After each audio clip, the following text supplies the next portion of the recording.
여러분 편히 주무셨습니까? 오늘도 우리들에게 주님께서 새날을 주셨습니다. 새날이 아닌 날이 없습니다. 다만 우리가 새날을 새날로 받아들이지 못하는 것이 과제인 것이죠. 오늘 우리에게 새로 주신 이 날 참으로 멋지게 주의 뜻을 따라서 하루를 살아낼 수 있기를 바랍니다. 새날을 참으로 새날로 창조해 나갈 수 있기를 바랍니다. 함께 묵상하시겠습니다. 네 생물은 각각 6날개를 가졌고 그 안과 주위에는 눈들이 가득하더라. 그들이 밤낮 쉬지 않고 이르기를 거룩하다 거룩하다 거룩하다. 주 하나님 곧 전능하신 이여 전에도 계셨고 이제도 계시고 장차 오실 이시라. 자비로우신 주님, 저희들에게도 계시하시사 주의 존재를 바라볼 수 있는 은혜를 허락해 주시옵소서. 전에도 계셨고 이제도 계시고 장차 오실 주를 바라는 삶을 살아가도록 인도하여 주옵소서.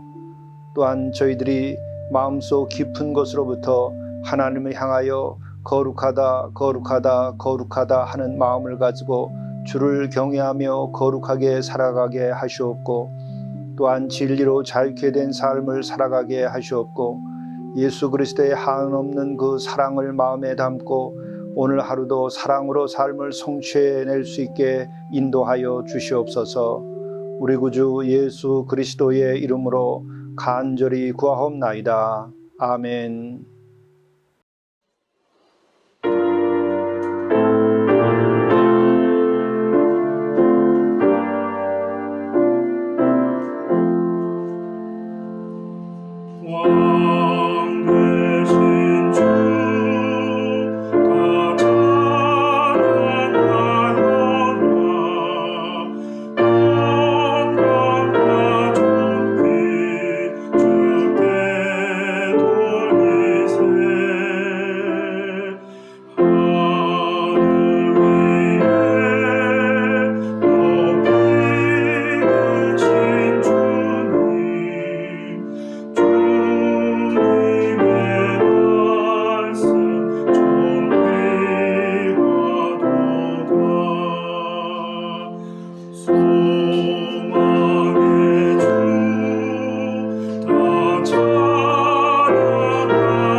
하나님의 말씀 요한계시록 5장 8절부터 14절입니다. 그 그 두루마리를 취하심에 네 생물과 24 장로들이 그 어린 양 앞에 엎드려 각각 검은고와 향이 가득한 금 대접을 가졌으니 이 향은 성도들의 기도들이라. 그들이 새 노래를 불러 이르되 두루마리를 가지시고 그 인봉을 떼기에 합당하시도다. 일찍이 죽임을 당하사 각 족속과 방언과 백성과 나라 가운데에서 사람들을 피로 사서 하나님께 들으시고 그들로 우리 하나님 앞에서 나라와 제사장들을 삼으셨으니 그들이 땅에서 왕노릇 하리로다 하더라. 내가 또 보고 들음에 보좌와 생물들과 장로들을 둘러선 많은 천사의 음성이 있으니 그 수가 만만이요 천천이라. 큰 음성으로 이르되 죽임을 당하신 어린 양은 능력과 부와 지혜와 힘과 존귀와 영광과 찬송을 받으시기에 합당하도다 하더라. 내가 또 들으니 하늘 위에와 땅 위에와 땅 아래와 바다 위에와 또 그 가운데 모든 피조물이 이르되 보좌에 앉으신 이와 어린 양에게 찬송과 존귀와 영광과 권능을 세세토록 돌릴지어다 하니 네 생물이 이르되 아멘 하고 장로들은 엎드려 경배하더라. 이것은 하나님의 말씀입니다. 오늘 영성 일기를 통해서 우리에게 주시는 하나님의 말씀은 요한계시록 5장 1절부터 14절의 말씀입니다. 요한계시록은 참으로 해석하기 쉽지 않은 영적인 책 가운데에서 영적인 책이죠.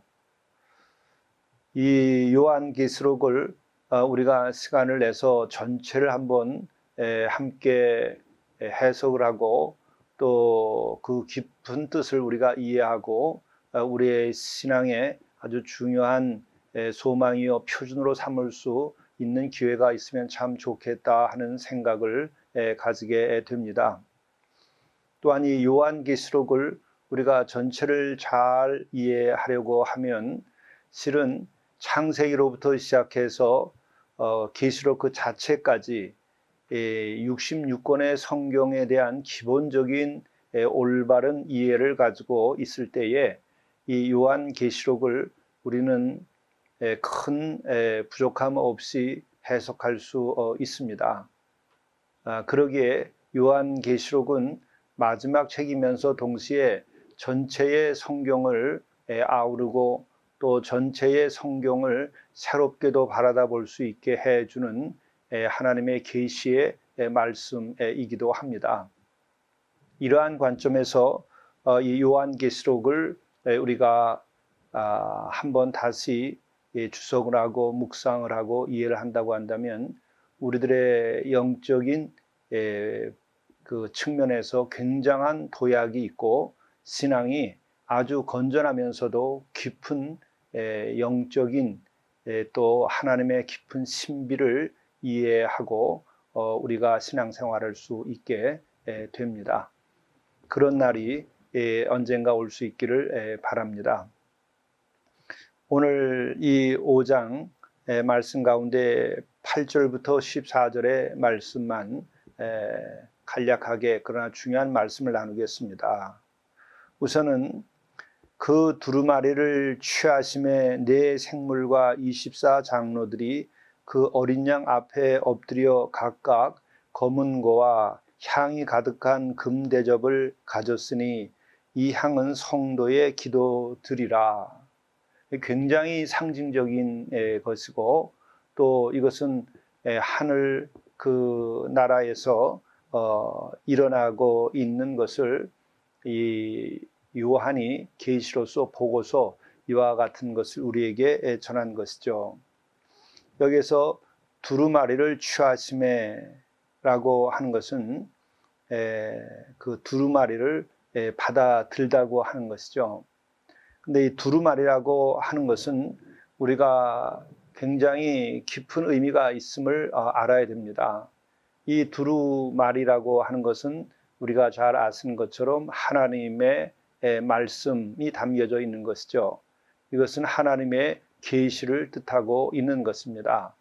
성경에서 이 두루마리라고 하는 것이 처음 나오는 것은 민수기부터 나오기 시작합니다. 모세 오경 그 출애굽의 사건 그때부터 이미 두루마리라고 하는 말이 나옵니다. 이것은 우리가 어떤 그 지식이나 상식 그리고 또 세상에서 성공을 위해서 우리가 책을 읽을 때 그 책에 대한 우리들의 관심의 수준에서 두루마리도 그와 같은 것이라고 생각하면 그것은 정말 잘못 이해하는 것입니다. 두루마리라고 하는 것은 하나님의 그 계시 그 자체가 이 시공간 안에 인간들에게 물질적으로 제공되었다고 하는 것으로 이해해야 되는 것입니다. 이 두루마리라고 하는 것은 곧 하나님의 말씀이다 하는 것이죠. 요즘에는 이제 또 문제가 되는 것이 하나님의 말씀이다라고 하는 것 자체에 대하여 그 계시성과 그 거룩성과 그 존엄함과 그 높음과 깊이에 대해서 상실해 버린 이들이 굉장히 많습니다. 그렇기 때문에 하나님의 말씀을 하나님의 말씀으로 대하지 못하는 것이죠. 또 성경이 요즘엔 너무 쉽게 인쇄되어 나왔기 때문에 성경 말씀도 주머니에 가지고 다니게 되고 또 집에도 먼지가 쌓이도록 두고 있기도 하지요. 그것은 이미 하나님의 말씀을 하나님의 말씀으로 대하고 있지 못하게 만든 우리들의 현실의 생활입니다. 본래 이 하나님의 말씀, 계시 이것이 두루마리로 담겨졌을 때에는 이것은 사람의 손으로도 손대기가 두려운 그런 존재였던 것이죠. 그냥 여러 물건 중에 하나가 결코 아닌 것입니다. 책 중에 무슨 책 그런 정도가 아니죠. 뿐만 아니라 이것은 어느 금쪽보다도 중요한 것입니다. 그리고 존귀하고 거룩한 것입니다. 우리가 금붙이라 하더라도 주머니에 넣고 다닐 수가 있는 것이죠. 소유가 될 수 있는 것입니다. 그리고 그 금이라고 하는 그것은 또 우리가 마음대로 사용할 수 있는 수단입니다. 그러나 하나님께서 내려주신 그 두루마리라고 하는 것은 인간에게 의해서 수단화될 수가 없습니다. 그것이 금쪽보다도 더 금쪽 같고 거기에 거룩함이 깃들어 있는 것이죠. 그리고 그것을 우리들이 주머니에 넣고 다니는 그런 대상도 아니죠.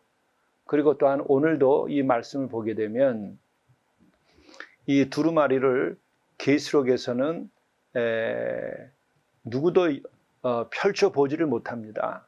어린 양만 이것을 펼쳐보았다고 이 요한계시록 오늘 5장에도 말씀이 나오고 있는 것입니다.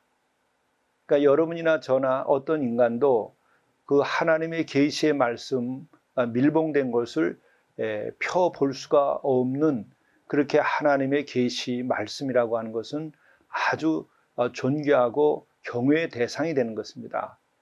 우리가 처음 하나님의 말씀이 두루마리에 쓰여지고 대할 때에는 그 같은 마음으로 대했던 것이죠.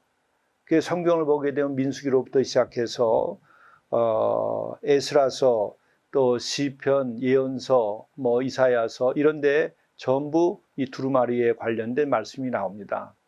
에스겔서에서도 역시 그 말씀이 나오죠.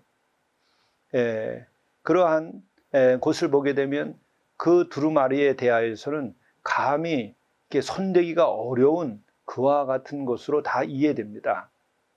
우리들이 이와 같은 마음을 회복해야 우리들의 믿음도 회복될 수 있습니다. 바로 오늘 이 두루마리, 우리들이 이것에 우리 일상의 신앙생활에서 보면 성경 말씀과 같은 하나님의 말씀이죠. 그 말씀을 이렇게 들었는데 그 말씀을 받아 들었을 때에 네 생물과 24장로들이 양 앞에 엎드려 각각 검은과 향이 가득한 금대접을 가져다가 이제 그 앞에 있게 되죠. 그러면서 새 노래를 불렀다. 그런데 두루마리를 가지고 그 인봉을 떼기에 합당하시도다라고 하는 이제 말을 합니다. 자기네들도 이 두루마리를 열지 못합니다. 인봉을 뗄 수가 없습니다. 근데 누가 이 인봉을 뗄 수 있느냐? 9절 말씀. 그 인봉을 떼기에 합당하시도다. 이렇게 네 생물과 24장로들이 노래를 불렀다는 것이죠. 그러면 그게 누구인가? 일찍이 죽음을 당하사 각 족속과 방언과 백성과 나라 가운데에서 사람들을 피로 사서 하나님께 드리시고 사람들을 피로 사서 피로써 자기의 생명으로서 다른 이들의 죄를 용서케 하여 하나님께 나오게 한 그 어린 양이죠. 또 그들로 우리 하나님 앞에 나라와 제사장들을 삼으셨으니 그들이 땅에서 왕노릇하리로다 하는 말씀이 이제 뒤에 나옵니다. 이것은 조금 다시 해석을 해야 될 텐데 바로 이 두루마리의 인봉을 뗄 수 있는 이는 누구인가? 그것은 어린 양 예수님만이 이것을 뗄 수 있는 것이죠. 그러니까 이렇게 하나님의 계시라고 하는 것은 사람들이 함부로 인봉을 뜯을 수 있는 것이 아닌 것이죠. 이제 이것이 우리가 성경을 대할 때에 가져야 될 자세입니다. 그러니까 계시록을 통해서 우리는 이 성경 전체를 다시 한번 이해하고 우리들의 신앙 전체를 바로잡을 수 있는 계기가 되는 것이죠. 또한 제가 어제 그제 계시록 해설을 하지 않았기 때문에 여러분들이 계시록을 계속 읽는 데 도움이 되도록 하기 위해서 제가 네 생물과 24장로들에 대한 말씀을 좀 드리겠습니다. 이 네 생물이라고 하는 것은 4장에도 나오고 있죠. 첫째는 사자가 첫 번째고, 둘째는 송아지고, 세 번째는 사람이고, 그다음에 네 번째가 독수리이죠. 이게 등장을 합니다. 이게 네 생물입니다. 근데 이 네 생물은 사자는 바로 그 왕권, 이 세상에서 큰 권한, 힘을 가지고 있는 존재를 상징하는 것입니다. 또 송아지라고 하는 것은 희생 제물을 드릴 때에 온전히 바쳐지는 그런 생물이죠. 그래서 이것은 정말 그 사한 제사를 드리게 되는 그와 같이 하나님께 바쳐진 존재를 말하는 것입니다. 그리고 또 세 번째로는 이제 사람이 나오는 것이죠. 사람은 구원받은 사람을 뜻한다고 보면 될 것입니다. 그리고 마지막 독수리라고 하는 것은 하늘을 나르는 그런 그 권세를 말하는 것인데, 그것은 힘을 상징할 뿐만 아니라 그것은 영을 상징합니다. 우리가 그 원형이라고 하는 것이 있죠. 원형적 의미에 있어서 새 하늘을 나르는 것은 그 천상을 오가는 그 천사나 영혼을 두고 말하는 것이죠. 바로 이 새 중에 새인 독수리, 이것은 바로 그 영적인 존재를 말하는 것입니다. 그러니까 여기서 사자라고 하는 것은 단순한 그 힘을 가진 이 혹은 뭐 폭군이어도 된다가 아니라 정말 하나님께서 주신 권한을 가지고 이 세상을 바로 통치한 이들이 그 하늘 보좌의 옆에까지 오게 된다고 하는 것입니다. 그러니까는 왕이 왕답게 백성들을 섬기고 백성들을 지키고 백성들을 먹여 살려야 하는 것이죠. 이런 일을 최선을 다한 이가 여기에 천국에 도달하게 되고 보좌 옆에 있게 된다는 것이죠. 그리고 이미 말씀드린 것처럼 이 생에서 거룩한 사한 제사를 드리고 정말 그 자기 자신을 희생하고 다른 사람들을 살리고 선교하고 하는 그와 같은 이들을 의미하는 것이죠. 그리고 사람은 역시 구원받은 영혼을 두고 하는 것이겠고, 독수리와 같은 것은 아주 영적인 삶을 살고 이 세상에 속물로 살지 않고 이것을 초월한 그런 거룩한 삶을 사는 존재를 의미합니다. 이와 같은 이들이 하늘 보호자에 이렇게 앉게 되는 것입니다. 그리고 또한 24장로, 이것도 해석이 다양할 수 있습니다. 그러나 24장로는 바로 12제자, 12지파 둘을 합하면 24이 되죠. 그러니까는 그 12사도가 의미하는 것, 그리고 또 12지파가 의미하는 것, 이들은 선택받았고 또 예수 그리스도의 제자가 된 이들이 마침내 하늘 보호자에 앉게 된다고 하는 것을 우리들에게 보여주고 있는 것입니다. 그리고 또한 24장로는 어떤 이는 사람이 아니라 천사라 이렇게 말하고도 있는데, 그것은 오늘 말씀을 보면 천사가 아니라 사람인 것을 우리가 알 수 있습니다. 왜 그러냐 하면 이 네 생물과 24장로들이 그 어린 양을 향하여서 이제 찬양을 하죠. 11절입니다. 내가 또 보고 들음에 보좌와 생물들과 장로들을 둘러선 많은 천사의 음성이 있으니, 이렇게 나오죠. 그러니까 이 장로들이 있는데 그 위에 천사의 음성이 들려오는 것을 보면 이 장로님 또 장로라고 얘기되는 여기는 천사가 아니고 이미 말씀드린 바와 같이 택함 받은 이들, 또 예수님의 제자된 이들을 두고 말하는 것입니다. 그들이 바로 어린 양의 보호자 옆에 이르러서 천국에서 그 거룩한 삶을 살고 또 그 영광스러운 삶을 살게 된다 하는 것을 여기서 볼 수 있습니다. 그리고 또한 이와 같은 이들은 그 어린 양, 우리를 위하여 대속적 죽음을 죽으신 그 예수님을 높이고 그를 사랑하고 거기서 거룩을 노래하며 지내시는 모습을 우리들에게 보여줍니다.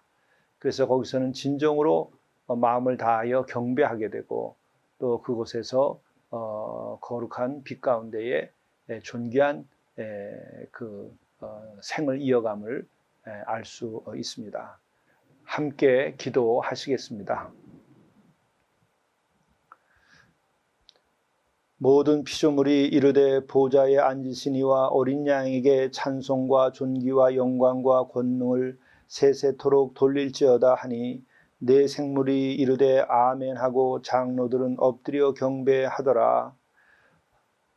자비로우신 주님, 저희들이 어린 양 예수 그리스도의 보혈로 죄 사함이 이루어졌음을 온전히 믿고 우리들이 거룩한 자의 삶을 살아갈 수 있게 인도하여 주시고, 저희들도 하늘 보좌에 이르는 은혜를 허락하여 주옵소서.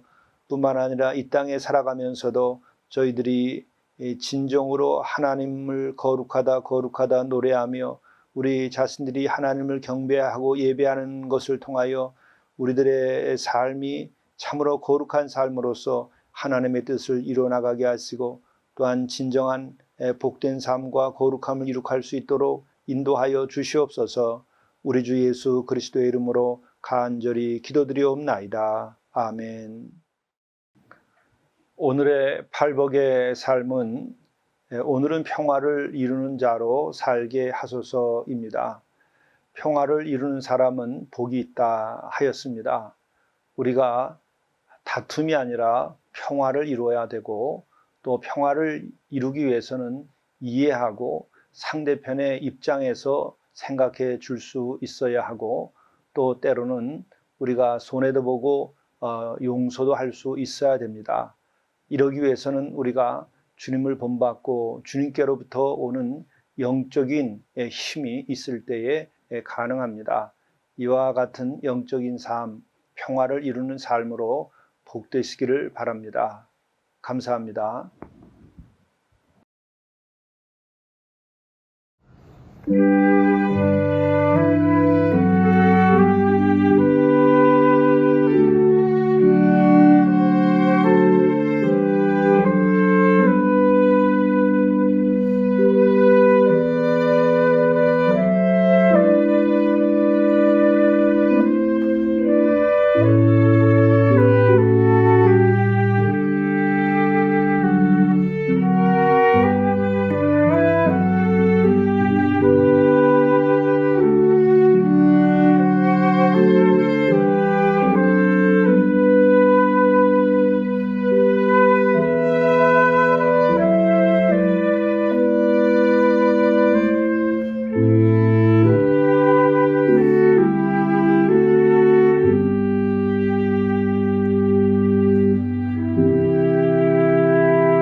재물을 잘 관리하고 나누는 청지기 생활을 하십시오.